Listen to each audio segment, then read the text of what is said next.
श्री भीष्म पितामह ने भगवान की मंगलमयी स्तुति गाई। उस मंगलमयी स्तवन के भाव को कल हम लोग सब लोगों ने एक रिश्तेदारी के रूप में सुना। भीष्म पितामह ने अपनी मति को पुत्री मान करके भगवान को दामाद मान के उनसे उनका रिश्ता कराया। कोई सीधा सीधा यदि चाहे कि भगवत चरणों में मेरी बुद्धि पहुंच जाए तो सामान्य तरीकों को अपनाने से कुछ नहीं होगा।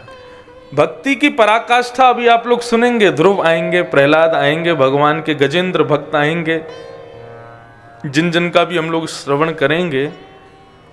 इन सबकी भक्ति में इनके स्वयं के भाव विद्यमान हैं और उस भाव से ही रीझ करके भगवान इन सबके पास पधारे। भीष्म पितामह अपनी स्तुति पूरी कर रहे थे और पूरी करते हुए भगवान से कहते हैं, प्रभु आपके शास्त्र कहते हैं अंते या मति सा गति। अंत में जो व्यक्ति सोचता है, अंतिम क्षण में जो उसके मन में चलता है, अगले जन्म में उसको वही प्राप्त होता है। बोले हाँ, तो क्या चाहिए आपको? तो भीष्म पितामह भगवान की स्तुति गाते हुए कहते हैं, ललित गति विलास वल्गुहास प्रणय निरीक्षण कल्पितो रुमाना कृतमनुकृत मध्य उन्मदान्धा प्रकृति मगन किलयस्य दोष बुद्ध्या। प्रभु मुझे आपके एक स्वरूप का दर्शन करना है। कौन से स्वरूप का दर्शन? तो भीष्म पितामह कहते हैं ललित गति विलास वल्गुहास। ठाकुर जी हमारे श्याम सुंदर नंद नंदन ये कभी हमारी तरह सीधे नहीं चलते हैं। कैसे चलते हैं ठाकुर जी? एक पांव यहां धरेंगे, दूसरा पांव वहां धरेंगे, तीसरा पांव यहां धरेंगे, फिर यूं यूं ऐसे टेढ़े मेढ़े चलते हैं, माइकल जैक्सन की तरह। अभी देखो पीछे खड़े भी हैं तो कैसे खड़े हैं? यूं खड़े, सीधे रहते ही नहीं हैं। सब ही अंग को बाको गिरधर, सब ही अंग को बाको। बांके बिहारी, बांके का मतलब, बांको मतलब टेढ़ा। बाकी चाल चलत गोकुल में, छैल छबीलो प्यारो, सब ही अंग को बाको गिरधर, सब ही अंग को बाको।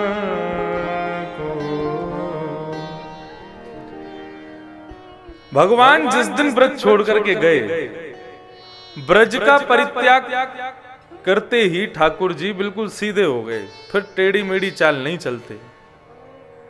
लेकिन जब तक ब्रज में रहे ठाकुर जी त्रिभंग लली, एक तो पाम टेढ़े, फिर के बाद ऐसे कमर भी टेढ़ी, अब कैसे, यही इन्हीं की स्टाइल है, ऐसे टेढ़ी, और फिर के बाद अपने सिर भी टेढ़ो। तो हाथ पाम सब इनके टेढ़े मेढ़े से ही रहे हैं। क्यों? बोले ठाकुर जी टेढ़े क्यों हैं? इसके बहुत सारे भाव हैं। बोले हमारे लाल जी ब्रज के नंदन इसलिए टेढ़े हैं, बोले कि कोई वस्तु यदि सीधी हो और हृदय में प्रवेश कर जाए तो उसको निकलने में सहजता रहेगी, वो निकलने में आसान रहेगी। लेकिन यदि कोई ऊबड़ खाबड़ टेढ़ी मेढ़ी चीज यदि चित्त में प्रवेश कर जाएगी तो फिर वो एक बार प्रवेश कर गई तो निकल नहीं पाएगी। इसलिए ठाकुर जी हमारे टेढ़े मेढ़े हैं। एक बार जिसके हृदय में प्रवेश कर जाते हैं तो फिर निकल नहीं पाते। वृंदावन की एक गोपी केसी घाट पर बैठ करके ध्यान लगा रही थी। इतने में ही नारद जी महाराज पहुंचे। ये नारद भक्ति सूत्र की कथा है। नारद जी महाराज ने देखा, बोले भाई बड़े बड़े जोगी देखे, बड़े बड़े ध्यानी देखे, बड़े बड़े तपस्वी देखे ध्यान लगाते हुए, लेकिन आज जोगनिया पहली बार देखी है। अरे गोपी तू कौन को ध्यान लगा रही है? गोपी ने अपने नेत्र खोले और नेत्र खोल करके नारद जी को देख के जोर से हंसी। बोले ध्यान लगा के कोई को हृदय में बिठाए ना रही हूं तो कहा कर रही है? बोले ध्यान लगा के कृष्ण को हृदय में बिठावे को काम तो ब्रज के बाहर के लोगों को है, हम ब्रज की गोपी तो ध्यान लगा करके चित्त में बैठे हुए कन्हैया ते प्रार्थना कर रही हैं कि हे लाला हमको भोजन बनानो है, लेकिन तुम चित्त में बैठे हो तो मन हमारा भोजन में लगना है रो, या हमारे ध्यान लगा के उनसे कह रही हूं तुम निकल जाओ तो हमने भोजन बना लें। अरे लाला तुमने निकल जाओ तो मैं अपने पति की सेवा कर लूं, अरे लाला तुमने निकल जाओ तो अपनी सास की सेवा कर लूं। लेकिन कहा करें निगोरो नंद नंदन को ऐसो टेढ़ो है, एक बार हृदय में प्रवेश करे तो निकर ही ना पावे। वो कैसे है, होली में हमारे यहां गाते हैं अबीर तो निकर गयो, कैसे अबीर तो निकर गयो अहीर निकरो नहीं। एक गोपी की आंख में गुलाल डाल दियो ठाकुर जी ने, अब गोपी तो आंखन से दिखनो बंद है कि सोई गई और यमुना जल से जाकर के अपनी आंखन को धोने लगी। दूसरी गोपी कही बस बस बस 1 घंटा है इन आंखन का फोड़ेगी, धोती जा रही है धोती जा रही है। तब वो गोपी एक सवैया कहती, पूरा याद नहीं, अंत में कहती है बोले अबीर तो निकर गयो, बोले गुलाल तो मेरी आंखन से निकर गयो, लेकिन गुलाल डारवे वारो वो अहीर को छोरा नंद नंदन नहीं निकरो, या हमारे धोती जा रही हूं। अबीर तो निकर गयो अहीर निकरो नहीं। तो भीष्म पितामह कहते हैं प्रभु मुझे आपका ये स्वरूप मैंने खूब देख लिया, अब मुझे वो देखना है। क्या? ललित गति विलास बल गुहास, आपकी जो ललित गति वाला स्वरूप है वो देखना। लड्डू गोपाल कितने लोगों के घर हैं, हाथ ऊपर करो। ओ भैया यहाँ तो जमात बैठी पूरी ठाकुर जी की, सबन के घर हैं। लड्डू गोपाल कैसे हैं?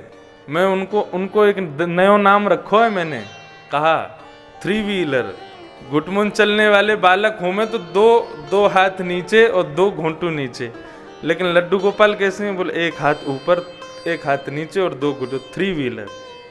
अब सोचो सूरदास जी महाराज ने इस छवि का वर्णन किया है, ठाकुर जी चलते कैसे होंगे ऐसी स्थिति में। अब 1 हाथ है और 2 घुटने और 1 हाथ में मक्खन है। अब वहां में ठाकुर जी कभी तो या कोनी नीचे रखें, फिर ऐसे ऐसे करके और टेढ़े मेढ़े है करके फिर चलें। तो वही छवि को वर्णन श्री सूरदास जी कर रहे हैं। कैसे हैं? शोभित कर नवनीत लिए, कर में क्या लिया है? बोल नवनीत लिया है।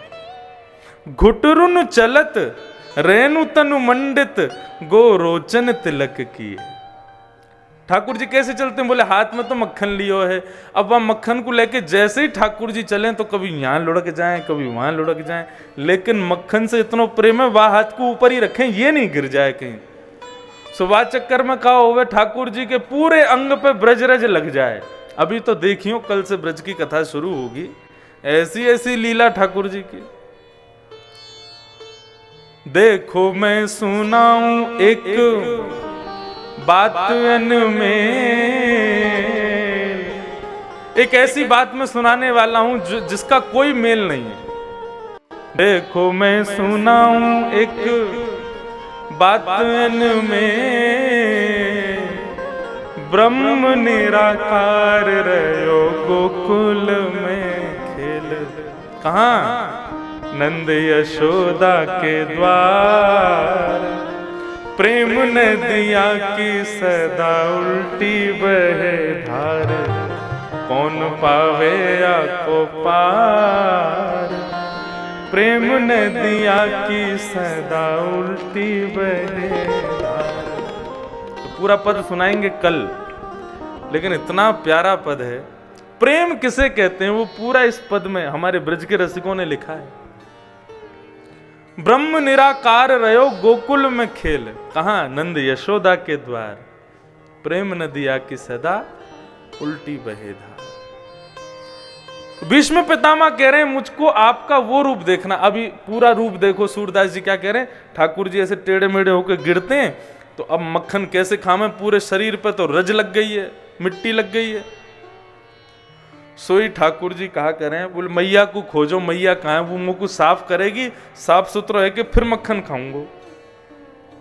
सोई ठाकुर जी जैसे तैसे 3 व्हीलर के रूप में गिरते पड़ते मैया के पास पहुंच जाएं। जैसे ही मैया के कक्ष में प्रवेश करें तो कहा देखें मैया अपनो श्रृंगार कर रही है। और कैसे श्रृंगार कर रही है, एक लाल बिंदी लगा रही है, ये इसको कहते हैं पत्रावली, जो ऐसे ऐसे करके श्रृंगार करते हैं, ठाकुर जी को बहुत प्रिय है। तो एक लाल बिंदी, एक सफेद बिंदी, एक लाल बिंदी, सफेद बिंदी, लाल बिंदी, सफेद बिंदी, ऐसे करके मैया अपना श्रृंगार कर रही है और हाथ में नवनीत लिए लाल जी उनको देख रहे हैं। मैया कितनी सुंदर लग रही है, अब तो मैं भी ऐसा ही श्रृंगार करूंगा अपनो। मैं कहां ते करूं, मैं कहां ते लाऊं? बोले सफेद बिंदी तो है मेरे पास मक्खन, अब लाल बिंदी कहां से लाऊं? सोई ठाकुर जी दौड़ के गौशाला में जामे, गौ रोचन तिलक किए, एक गैया की गोबर की बिंदी लगा में, दूसरी मक्खन की बिंदी लगा में, फिर गोबर की बिंदी, फिर मक्खन की बिंदी। सूरदास जी कह रहे हैं ऐसी सुंदर छवि तो केवल ब्रजमंडल की है ठाकुर जी की, और कहीं नहीं है। भीष्म पितामह आज कह रहे हैं अपने प्राणों का परित्याग करूं प्रभु, उस ब्रज को याद करते हुए जहां पर आप इस प्रकार के रूप में विराजते हैं। ललित गति विलास वल गुहास, और कृत मन कृत, पूरा विश्व आपके अधीन है, लेकिन आप उस ब्रज में क्या करते हो? बोले कृत मनु कृतवत्य उन्मदांध, प्रकृति मगन किल यस्य गोपवध्व। ब्रज की गोपी कहती है लाला छाछ पीवेगो? ठाकुर जी के हाँ पीऊंगो। बोले पहले हमको बंदर की तरह बैठ के दिखा। सो ब्रह्म पर ब्रह्म बंदर बन जाता है, किसके लिए? बोले छचिया भरी छाछ पे नाच नचायो, ताही अहीर की छोहरिया, छचिया भरी छाछ पे नाच नचायो। पूरा विश्व ईश्वर के अधीन है, लेकिन वो ईश्वर हम ब्रजवासियों के अधीन है। हम ब्रजवासी जैसो कह दें वैसो करें ठाकुर जी, ऐसो प्रेम। मोरहू बनाओ तो बनाओ श्री वृंदावन को, जो नाच नाच कुहक कुहक आपको रिझाऊंगो। बंदर बनाओ तो बनाओ श्री वृंदावन को, कूद कूद लालन पे भोर को जगाऊंगो। हमारे ब्रज जैसे बंदरों का सुख पूरी दुनिया के किसी बंदरों का नहीं होगा। सबसे ज्यादा सुखी बंदर वृंदावन के हैं।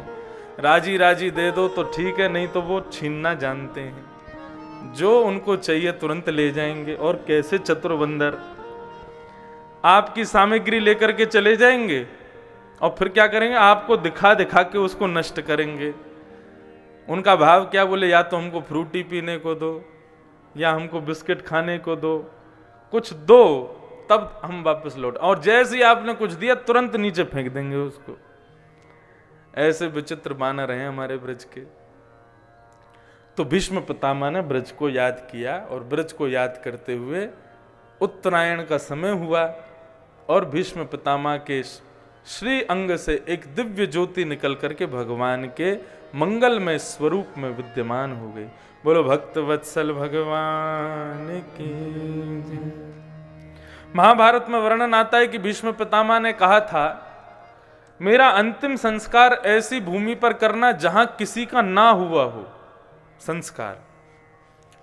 तब पूरी पृथ्वी छानी तो महाराज केवल एक सुई के नोक के बराबर जमीन मिली जहां किसी का अंतिम संस्कार नहीं हुआ था।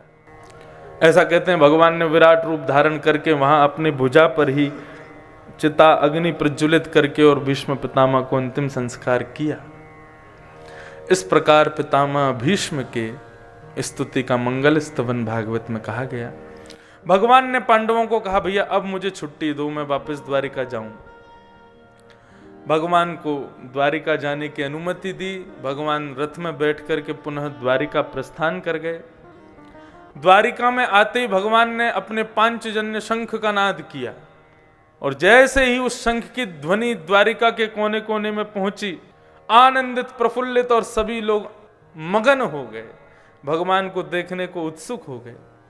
16,100 पटरानियां हैं भगवान की, और प्रत्येक पटरानी अलग अलग महल में रहती है।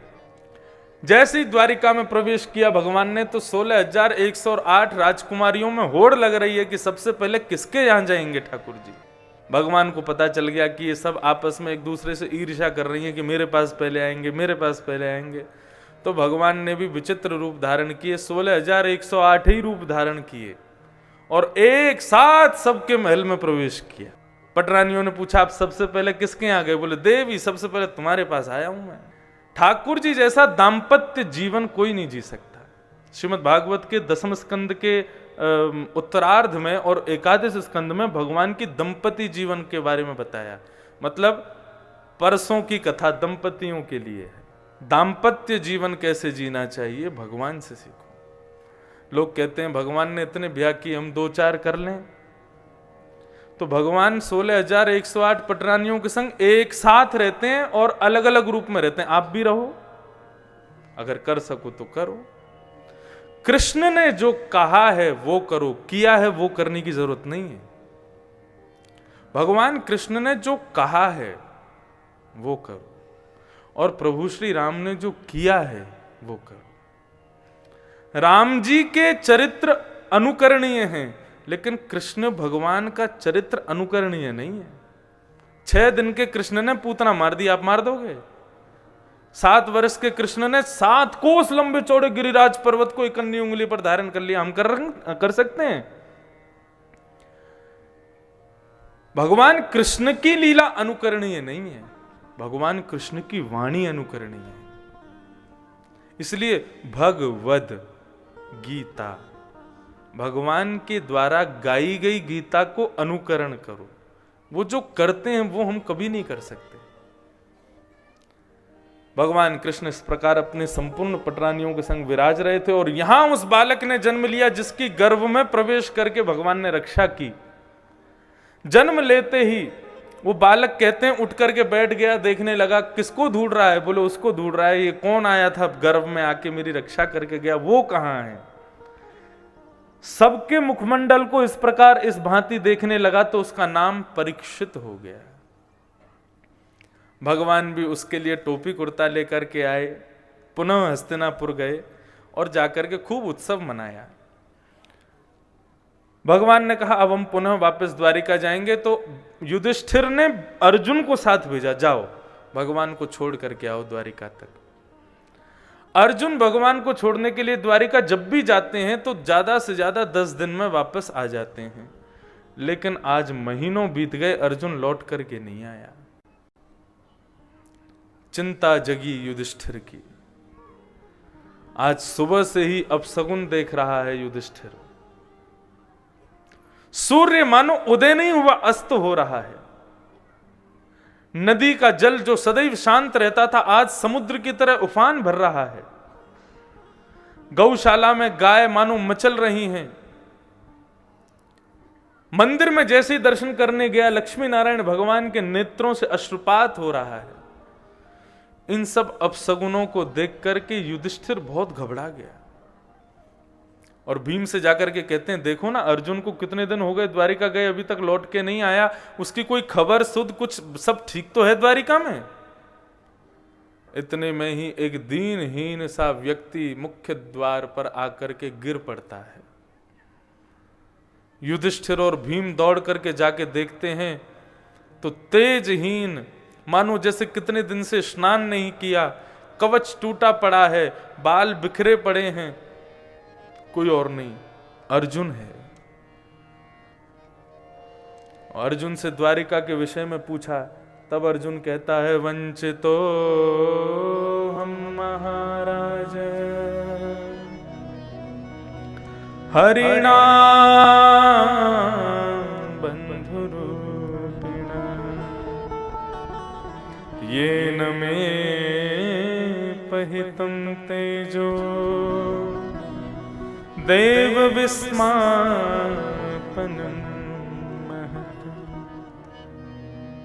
अर्जुन बहुत देर तक तो मानो जैसे सुन रहा हो, कुछ नहीं बोला। अर्जुन तुम द्वारिका गए थे ना, रुक्मणी ठीक है ना, भगवान की समस्त पटरानियां ठीक है ना, देवकी वसुदेव सब कुशल है ना, भगवान के पुत्र प्रद्युम्न अनिरुद्ध आदि सब ठीक है ना, द्वारिकाधीश को कोई दिक्कत तो नहीं है ना, सब ठीक है ना? द्वारिकाधीश नाम सुनते ही अर्जुन का पूरा शरीर कंपायमान हो गया, नेत्रों से अश्रुपात होने लगे। युधिष्ठिर की भुजा को पकड़ करके हृदय से लगा के जोर जोर से रुदन करने लगा। और अर्जुन कहता है भैया निरंतर हमारे साथ छाया की तरह रहने वाले महाभारत विशाल युद्ध को इस प्रकार पार करवा दिया जैसे एक मां अपने पुत्र के हाथ को पकड़ करके पार कर देती है, जिनकी वजह से मेरा गांडीव धनुष तीनों लोकों में सबसे ज्यादा प्रचलित था। मैं यदि स्वर्ग जाता था तो इंद्र भी अपना आसन छोड़ देता था। क्यों? बोले कृष्ण का मित्र अर्जुन आया है। ऐसे हमारे प्रिय कृष्ण द्वारिकाधीश हम सबको अकेला छोड़ करके अपनी पूरी लीला संवरण करके अपने धाम को प्रस्थान कर गए। धराधाम की लीला उनकी पूरी हो गई और उनके जाते ही संपूर्ण द्वारिका नगरी, कंचन की स्वर्ण की नगरी द्वारिका समुद्र में डूब गई। मुझे एक छोटा सा काम दिया था कि मेरी अष्टपटरानी तो मेरे साथ जाएंगी, लेकिन इन 16,100 राजकुमारियों को तुम ले जा करके वृंदावन, 16,100 राजकुमारियों को तो उन्होंने वृंदावन भेज दिया, लेकिन अष्टपटरानियों को मेरे साथ भेजा था कि इनको हस्तिनापुर ले जाना। मेरे जाने के बाद द्वारिका नहीं रहेगी। उन 8 पटरानियों को मैं अपने साथ लेकर के आ रहा था। गांडीव धनुष का बहुत अहंकार था मुझको। एक कोल भील के गांव में एक कोल आया, एक भील आया और मुझसे उन 8 को हरण करके ले गया। जिस धनुष का अहंकार था हमेशा मेरे भीतर, वो धनुष भी मेरे किसी काम नहीं आ पाया। आज भगवान की याद आ रही है अर्जुन को। युधिष्ठिर मौन हो गए, भीम मौन हो गए। पर्दे के पीछे खड़ी हुई बुआ कुंती ने जैसे ही सुना कि द्वारिकाधीश अपनी लीला पूरी करके चले गए, ये वियोगात्मक ये शब्द जैसे ही कर्णरंध्र में प्रवेश किया, कुंती रुक ही नहीं पाई, तत्क्षण प्राणों का परित्याग कर दिया। कृष्ण नहीं रहे तो हम रह के क्या करना। बंधुओं, कभी भी ये बात नहीं कहनी चाहिए कि भगवान कृष्ण, कहना भी पाप है। मृत्यु शब्द भगवान के लिए प्रयोग कभी मत कीजिएगा। भगवान का ना तो कभी जन्म होता है और ना कभी मृत्यु होती है। भगवान अवतार लेते हैं, लीला पूरी करके फिर अवतार को ही समेट करके चले जाते हैं। वे पांच भौतिक शरीर से विमुख चिन्मय स्वरूप धारण करके आते हैं और अपने सशरीर, अपने परिकर को संग लेकर के वैकुंठ चले जाते हैं। उनकी अंत्येष्टि आदि ये सब कभी नहीं बोलना चाहिए, और जो कहे उसको टोक करके मना कर देना चाहिए। कभी मत बोलो ऐसा। भगवान के लिए कभी ऐसा भाव प्रस्तुत मत करना। आज समस्त पांडवों को एक एक उपकार याद आ रहा है भगवान का। महाभारत युद्ध के सबसे बड़े योद्धा का चयन होना था। बर्बरीक के पास में सब लोग गए और सबने जाकर के कहा, बर्बरीक, तुमने महाभारत का युद्ध देखा है, बताओ महाभारत युद्ध का सबसे बड़ा योद्धा कौन था? अर्जुन सोचने लगा, मेरा नाम बोलेगा, मैं गांडीवधारी धनुषधारी अर्जुन हूं। युधिष्ठिर जी सोचने लगे कि मैं धर्मराज हूं, मेरा नाम बोलेगा। बोले भीम सोचने लगे, महाभारत का युद्ध का उपसंहार तो मैंने किया था, दुर्योधन की जंगा पर प्रहार करके, मेरा नाम बोलेगा। लेकिन वहां विचित्र घटना घटती है। एक कोने में दोनों हाथों को बांध करके खड़े द्वारिकाधीश की ओर बर्बरीक दिखता है और कहता है, महाभारत युद्ध का सबसे बड़ा योद्धा यदि कोई था तो वो थे द्वारिकाधीश कृष्ण। युधिष्ठिर चिल्लाने लगा बर्बरीक पर, अरे बर्बरीक, तेरा धड़ चला गया, धड़ के साथ शायद बुद्धि भी चली गई है। अरे जिन्होंने शस्त्र को हाथ तक नहीं लगाया महाभारत युद्ध में, तू कह रहा है वो सबसे बड़े योद्धा थे। योद्धा का लक्षण पता है? कवच पहनता है, न जाने कितने प्रकार के आयुधों के नाम गिनवाता है युधिष्ठिर। उन सबको धारण करके जब योद्धा आता है तब उसको योद्धा कहा जाता है। हाथ में घोड़े की रस्सी पकड़ करके चाबुक मारने वाले को तुम योद्धा कह रहे हो? आज युधिष्ठिर के नेत्र सजल हो गए। अर्जुन कहता है, भैया आपने भगवान कृष्ण के प्रति उस समय क्या नहीं कहा था? बहुत सावधानी से सुनिए। बोले मैं बताऊं, वास्तव में मैं और आप जो युद्ध कर रहे थे वो किस प्रकार का युद्ध था? बोले वो इस प्रकार का युद्ध था कि ठाकुर जी ने महाभारत युद्ध की सेना को जैसे ही एक बार देखा, देखते ही ठाकुर जी ने उन सब की प्राणों का तभी हरण कर लिया था। मैं और आप तो केवल मरे मराए मुर्दों को ही मार रहे थे।